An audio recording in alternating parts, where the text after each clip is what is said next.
Hanoï, le carrefour de l'ancienne rue Paul Bert et du Petit Lac, à l'heure de la sortie d'usine. Pas une seule voiture, mais beaucoup de vélos sur lesquels se déplace lentement, machinalement la foule des travailleurs, dans une régularité impressionnante.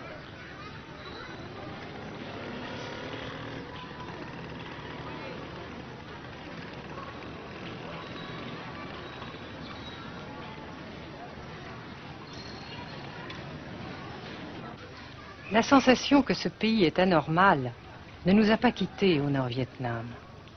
Anormal d'abord parce que toute vie individuelle a disparu au bénéfice d'un effort collectif extraordinaire.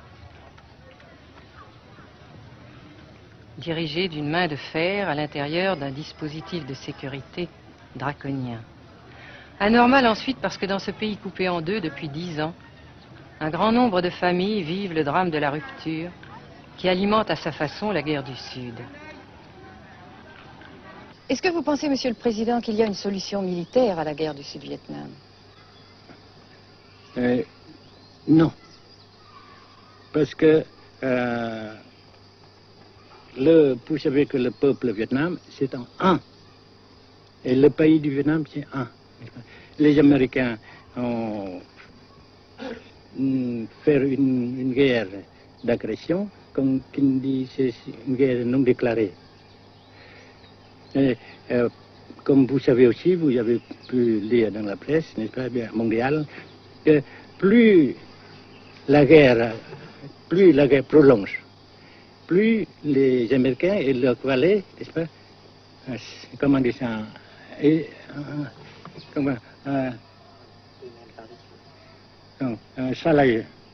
s'enliser, hein? Et plus ils supportent des échecs, comme vous savez récemment, n'est-ce pas? Par conséquent, la guerre ne peut pas durer éternellement. Et je suis très heureux que les politiciens haut placés français ont reconnu cela. Vous pensez que le général de Gaulle pourrait en quelque sorte, à un certain moment, arbitrer le conflit? Arbitrer, qu'est-ce que vous comprenez par le mot arbitraire? Nous ne sommes pas des équipes de football. Hein? Mais au-delà des accords de Genève, si je ne me trompe, une idée du général de Gaulle est la neutralisation de tout le sud-est asiatique. Est-ce que c'est une idée qui vous semble intéressante? Comme j'ai déjà dit quelquefois, c'est une idée intéressante. Mais ça dépend encore de la volonté de ces peuples et la manière comment on procède à réaliser. C'est une grande question, n'est-ce pas? Et je ne peux pas dire que je suis d'accord. Et je ne dis pas que je ne suis pas d'accord, n'est-ce pas? Mais parce que vous dites, par exemple, vous dites fleurs. Fleurs, il y a beaucoup de sortes de fleurs. Il y a des roses, il y a des blanches, des rouges, etc. Et il y a qui sont bons et d'autres qui ne sont pas bons. Mais on dit fleurs. Monsieur le Président, nous avons constaté avec chagrin qu'au cours de notre voyage au Nord-Vietnam, que l'influence française était devenue à peu près inexistante dans votre pays. Les moins de 25 ans ne comprennent plus du tout le français. Et je me demande si, à votre idée, des rapports peuvent se rétablir tels que la France continue à jouer une sorte de rôle culturel ici. Avec la France surtout et avec tous les autres pays.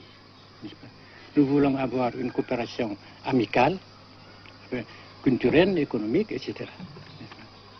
Mais je suis sûr que vous ne voulez pas avoir, n'est-ce pas, que la France ait l'influence qu'elle avait avant. C'est une autre chose. Naturellement, c'est une autre époque. Mais coopération culturelle, économique, qu'est-ce qu'il y a encore, sportive par exemple, oui. etc., n'est-ce pas, nous le désirons. Si la guerre se cristallise au sud et se poursuit encore pendant quelques années, pensez-vous que l'avenir économique du Nord-Vietnam soit viable? Je suis sûr que c'est non seulement viable, mais ça progresse.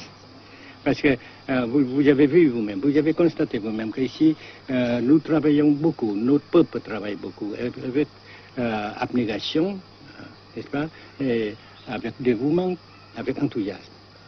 Et d'un côté, nous travaillons pour, comment dirais-je, pour, principalement, n'est-ce pas, de nos propres forces, de nos propres.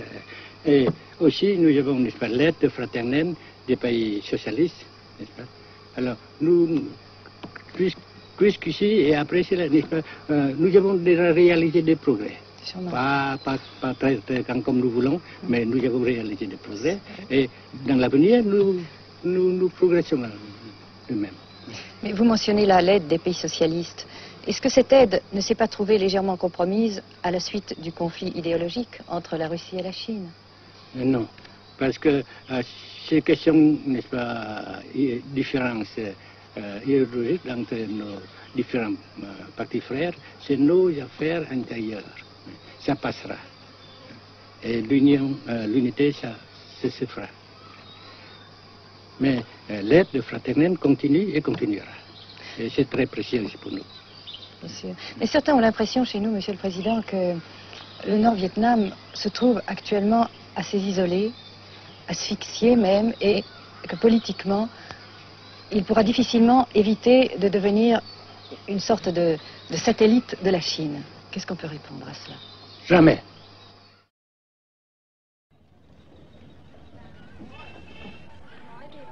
À Hanoï, la vie continue, malgré les alertes, malgré l'évacuation de plus de la moitié des habitants. Les petits magasins de la rue de la Soie sont pour la plupart fermés. Seule la trêve du Tête et ses fêtes de famille devaient redonner pour quelques jours un peu d'animation à la ville, avec la traditionnelle branche de pêcher en fleurs, symbole du nouvel an lunaire et du printemps tonkinois. La trêve, malheureusement, ne fut qu'un espoir déçu.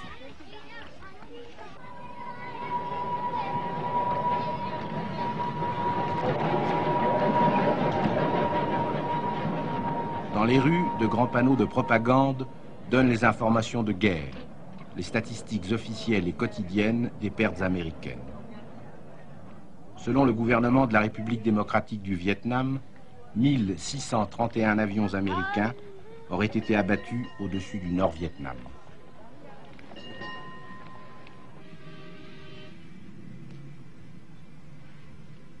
Le grand pont d'Oumer, construction métallique de 2 km de long à la sortie nord-est de Hanoï, assure toujours la traversée du fleuve Rouge. Sa sauvegarde est capitale. La défense antiaérienne du Vietnam, tant redoutée par les pilotes américains, dispose de nombreuses fusées solaires de fabrication soviétique. C'est la première fois que nous pouvons vous les montrer. Les rampes mobiles de lancement sont déplacées chaque nuit afin de déjouer les repérages.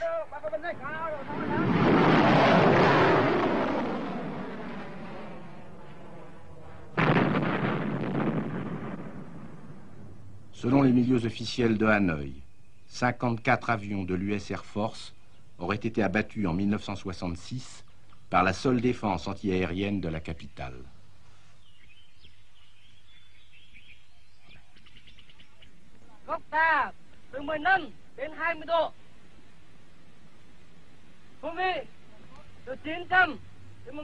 Pour la première fois également, nous avons pu voir les pilotes et les avions de chasse vietnamiens. Pour la plupart, leur formation a été assurée en URSS. L'état-major des forces aériennes du Vietnam se défend d'utiliser des pilotes ou des spécialistes étrangers. Les MiG-17 et 21 participent de plus en plus nombreux à la défense du Nord-Vietnam. Les résultats des combats aériens sont mal connus et contradictoirement mentionnés dans les communiqués vietnamiens ou américains. Le général Vo Nguyen Giap, ministre de la Défense, a répondu à nos questions concernant le point de la situation.